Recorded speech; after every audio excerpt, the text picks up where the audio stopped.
For the second straight night, Albany-Saratoga Speedway welcomed a packed house as the Great Race Place made a triumphant return to dirt racing.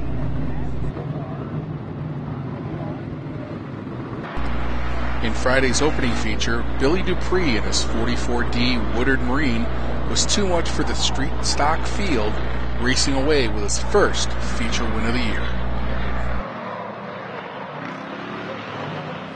We ran the asphalt for a couple of years with okay success, but liked the dirt much better.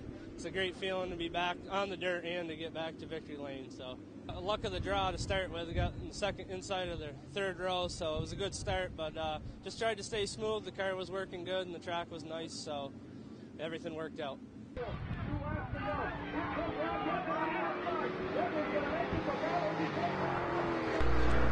In the full fender Pro Stock division, Rob Langevin and his number 83 BNC Motorsports battled the number 7 of Rob Yetman for 25 laps before taking the checkered flag.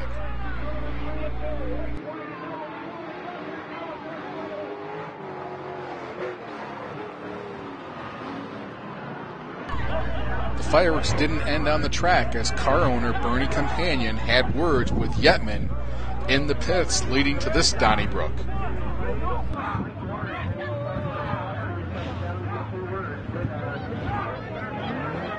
Well, you know, to be honest with you, I forgot how to drive one of these Pro Stocks, and I took a couple laps to get back into it. I'm used to sitting in the middle of the car and coming in a little sideways, but you know, we got it done. We got back in the old Cannon Zero chassis, and we got it done tonight. It was awesome. It was a good thing I started up front. I didn't know what was going on, but with a lot of cautions, man, it makes it tough. Well, you know, to be honest with you, I forgot how to drive one of these Pro Stocks, and I took a couple laps to get back into it. I'm used to sitting in the middle of the car and coming in a little sideways, but you know, we got it done. We got back in the old Cannon Zero chassis, and we got it done tonight. It was awesome. It was a good thing I started up front. I didn't know what was going on, but with a lot of cautions, man, it makes it tough. The boss said you had to win tonight.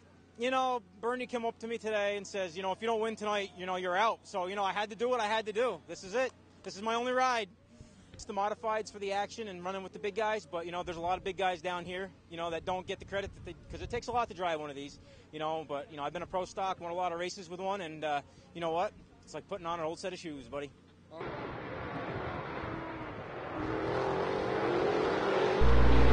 The modified feature didn't disappoint as Chris Busta led the first 27 laps of the 35-lap feature before Tim McCreadie took over the rest of the way for his first win of the year.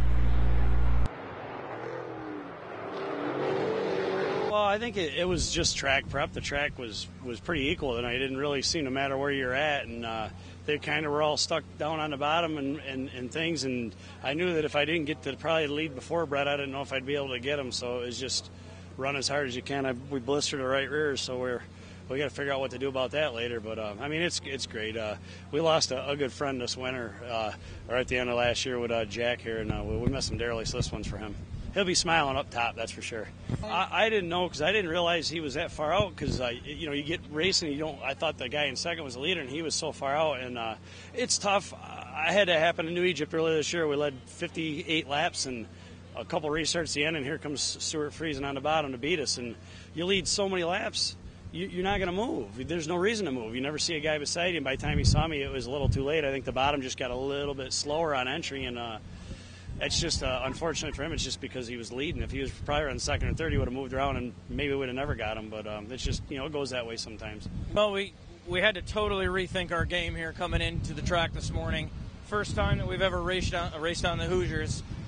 We changed the stagger a little bit, just gave it a shot. The car worked really well in the heat. Thought we were on to something, and I was actually really myself a little bit surprised. The car hooked up. I could go anywhere I needed to go. The bottom was working. We took off. Unfortunately, the cautions did not help us. They weren't in my favor. Lap 27, from what I understand, we were able to lead it up to. Car was stout. It really was. The guys worked super hard on it all day today. We did what we had to do. Everybody chipped in and made it work. And I tell you, it was an awesome experience. And to race with the company that I was racing, I mean, it's the best in the business. T-Mac, awesome win for him.